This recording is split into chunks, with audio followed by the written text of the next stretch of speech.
you wondering which are the best throat lozenges for singers? You get sick and your throat hurts. Which sore throat lozenges really work without harming your voice? That is exactly what I am going to share in this video. You will also learn how to choose the appropriate type of lozenges so that you minimize the risk of vocal injury but still soothe your throat.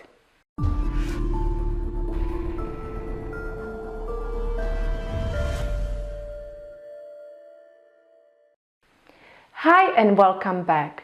If we haven't met yet, I'm Katarina from How to Improve Singing, and here on this channel I share tips on how to use your voice in a healthy and efficient way. So if you are new here, consider subscribing to my channel and hitting that bell notification below this video. And I'm curious to know, which lozenges for sore throat do you tend to grab when you get sick? Let me know in the comments below.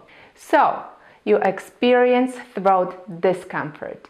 Your throat feels itchy or you feel throat pain.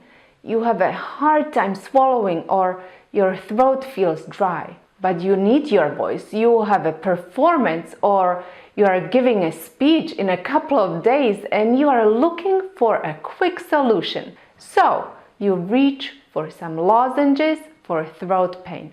But which lozenges are the best for singers and voice users? First, let's be clear about one thing. Throat lozenges are not intended to cure or treat any disease. They are meant to help you soothe your throat, relieve the pain or other symptoms you may have. But not all lozenges were created equal. There are lozenges that contain medicated ingredients, for example, drugs that numb the pain. Then there are lozenges that contain menthol or eucalyptus, and there are lozenges that do not contain any medicated ingredients. Some of these throat lozenges may have a negative effect on your voice. Each of these groups are meant to help with different problems. Group number 1, medicated throat lozenges.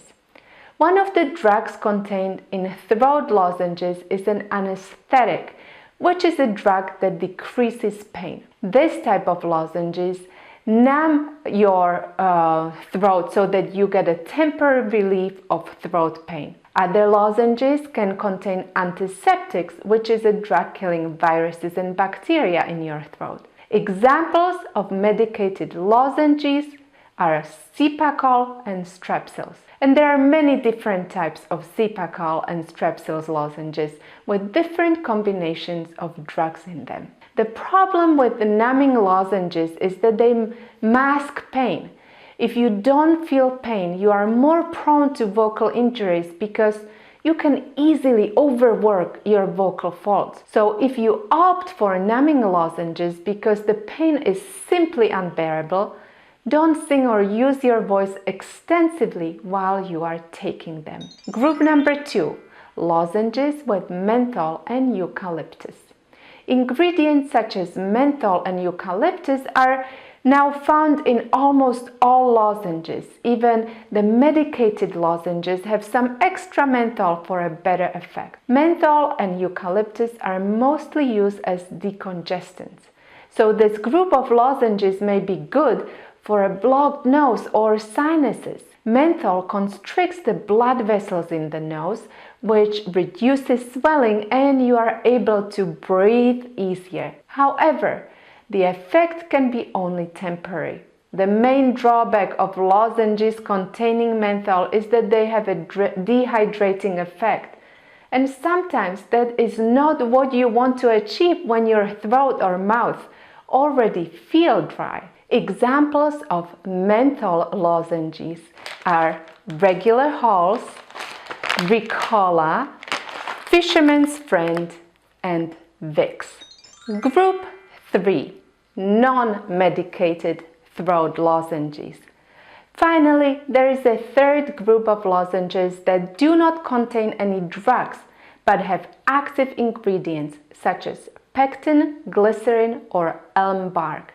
For example, Lozenges lozenges contain pectin, which is a gelatinous substance that coats the throat to reduce irritation. These special Halls lozenges, Halls breezers, also contain pectin and have the same effect. Grether's pastilles use glycerin, which is a good natural lubricant. Thayer's slippery elm lozenges contain elm bark, which contains mucilage. This is a sticky substance that coats the throat. It's also believed that elm bark lozenges are good for suppressing coughs. So, which lozenges are the best throat-soothing lozenges? As you can see, there are many different types of lozenges. So, don't use the first lozenges you come across. Choose the ones that match your needs, and those will be the best for you. If you have pain from a sore throat, use numbing medicated lozenges, but avoid heavy voice use. If you have a dry throat and mouth, use lubricating, non-medicated lozenges with pectin, glycerin, or elm bark. And if you have a hoarse voice without the presence of an infection, then lozenges will probably not help. Instead, rest your voice, drink plenty of fluids, and steam your voice. To help you make a good and informed decision when choosing the best throat lozenges, I prepared a cheat sheet with all of the information about different types of lozenges that you can download for free. Click this link to get your copy. Bonus tip: when choosing an over-the-counter medication and lozenges, choose ones that contain a single active ingredient instead of drugs covering all symptoms with multiple ingredients. For example, if you are congested, use decongestants. If you have pain, use a painkiller. There is no one single type of throat lozenges that is best for everyone because we have different needs. So always read the label and make sure that the ingredients match your needs. And of course, pharmacists are there to help, so don't be afraid to ask questions. If you like this video, please click the thumbs up button and share it with your friends. And don't forget to check out my other videos right here below. I hope to see you soon.